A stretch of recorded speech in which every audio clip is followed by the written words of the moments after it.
Student learner YouTube চ্যানেলে তোমাদের সকলকে স্বাগত জানাই। আজ আমাদের আলোচ্য বিষয় চতুর্থ শ্রেণীর বাংলা বিষয়ের সেকেন্ড সামেটিভ এক্সাম অর্থাৎ দ্বিতীয় পর্যায়ক্রমিক মূল্যায়নের একটা উত্তর সহ নমুনা প্রশ্নপত্র নিয়ে। ফুল মার্কস তোমাদের থাকবে 30 এবং সময় থাকবে 1 ঘন্টা। প্রশ্নপত্রটা তোমাদের সেট নাম্বার 3। সরাসরি স্ক্রিনে তোমরা উত্তর সহ নমুনা প্রশ্নপত্রটা দেখতে পাচ্ছ। 1. সঠিক উত্তরের মাথায় টিক চিহ্ন দাও। 1×4 = 4। ক.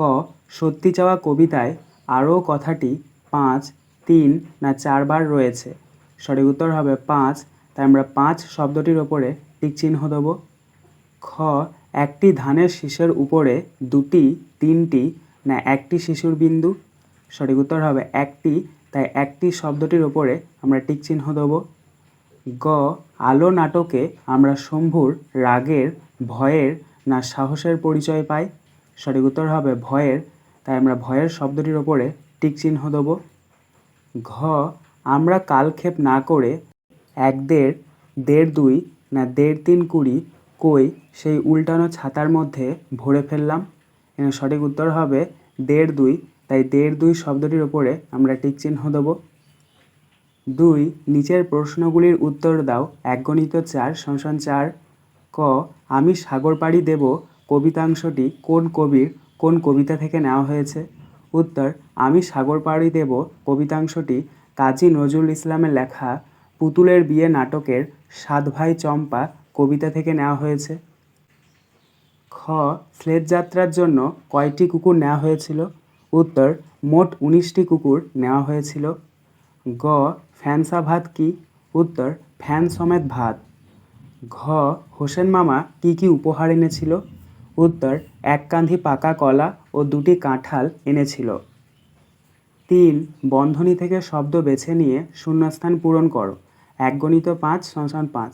দেখো বন্ধনীর মধ্যে শব্দ রয়েছে ন্যাড়া, মা, রক্ষাকর্তা, মধু, ডায়েরি। এই শব্দগুলিকে তোমাদেরকে বেছে নিয়ে শূন্যস্থানে লিখতে হবে। দেখো কয়েকটা। তুমি যদি সত্যিই আমাজনের ড্যাশ হও, তুমি আমাকে আমার মা বাবার আর স্কুলের বন্ধুদের কাছে ফিরে যাওয়ার উপায় করে দিও। এখানে শূন্যস্থানে বসবে রক্ষাকর্তা। খ. আমি হব রাজার কুমার, ড্যাশ হবে রাজরানী। এখানে শূন্যস্থানে বসবে মা। গ. ক্যাপ্টেন স্কটকে যারা খুঁজতে গিয়েছিলেন তারা তার মৃতদেহের সঙ্গে তার ড্যাশ পান। এখানে শূন্যস্থানে বসবে ডায়রিও। ঘ. দেওয়ালের গায়ে টুপটুপ করছে মৌচাক, পাথর বেয়ে ড্যাশ গড়াচ্ছে। এখানে শূন্যস্থানে বসবে মধু। ইঙ. তার নাকে নোলক কিন্তু মাথাটি ড্যাশ। এখানে শূন্যস্থানে বসবে ন্যাড়া। 4. বাক্য রচনা করো। 1×2 = 2। ক. জঙ্গল। জঙ্গল দিয়ে তোমরা বাক্য রচনা লিখবে। লেখক আমাজনের জঙ্গলে হারিয়ে গিয়েছিলেন। খ. গাংচিল। গাংচিল দিয়ে তোমরা বাক্য রচনা লিখবে। সৈকতে গাংচিলেরা উড়ছে। 5. লিঙ্গ পরিবর্তন করো। 1×2 = 2। ক. লেখক। লেখক শব্দটির লিঙ্গ পরিবর্তন করলে পাওয়া যাবে লেখিকা। খ. চাচা। চাচা শব্দটির লিঙ্গ পরিবর্তন করলে পাওয়া যাবে চাচি। 6. সন্ধি বিচ্ছেদ করো। 1×5 = 5। ক. মেঘালয়। মেঘালয় শব্দটির সন্ধি বিচ্ছেদ করলে পাওয়া যাবে মেঘ যুক্ত আলোয়। খ. বিবেকানন্দ। বিবেকানন্দ শব্দটির সন্ধি বিচ্ছেদ করলে পাওয়া যাবে বিবেক যুক্ত আনন্দ। গ. বেদান্ত। বেদান্ত শব্দটির সন্ধি বিচ্ছেদ হচ্ছে বেদ যুক্ত অন্ত। ঘ. অতীত। অতীত শব্দটির সন্ধি বিচ্ছেদ হচ্ছে অতিযুক্ত ইত। ইঙ. দামোদর। দামোদর শব্দটির সন্ধি বিচ্ছেদ হচ্ছে দামযুক্ত উদর। 7. বিপরীত শব্দ লেখো। 1×2 = 2। ক. গ্রাম।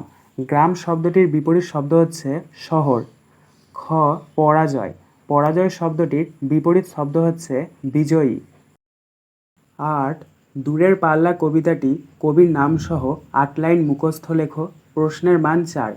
উত্তর. প্রথমে তোমরা লিখবে দূরের পাল্লা, তার নিচে লিখবে সত্যেন্দ্রনাথ দত্ত, তার নিচে লিখবে ছিপখান 3 দাঁড় 3 জন মাল্লা, চৌপর দিনভর দেয় দূর পাল্লা। পাড়ময় ঝোপঝাড় জঙ্গল জঞ্জাল, জলময় শৈবাল, পান্নার টাকশাল। 9 নিচের বর্ণগুলি কোনটি কী জাতীয় বর্ণের অন্তর্ভুক্ত তা ছকে লেখো। হাফ গুণিত 4 সমান 2।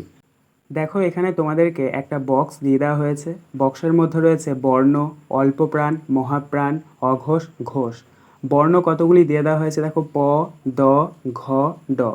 এই বর্ণগুলির মধ্যে কোনটা অল্পপ্রাণ, কোনটা মহাপ্রাণ, কোনটা অঘোষ এবং কোনটা ঘোষ সেটা তোমাদেরকে লিখতে হবে। দেখো প্রথমে রয়েছে প।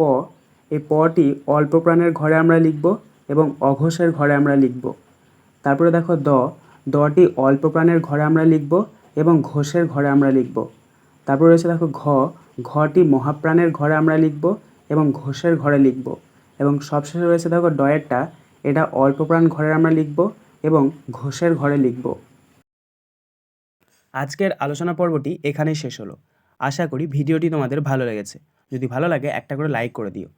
সবশেষে তোমাদের কাছে একটাই অনুরোধ, যারা এখনও পর্যন্ত আমাদের চ্যানেলটিকে সাবস্ক্রাইব করে উঠতে পারোনি তারা চ্যানেলটিকে সাবস্ক্রাইব করে পাশে থাকা নোটিফিকেশন বেলকে অল প্রেস করে নিও এই ধরনের নতুন নতুন ভিডিও পাওয়ার জন্য। ধন্যবাদ।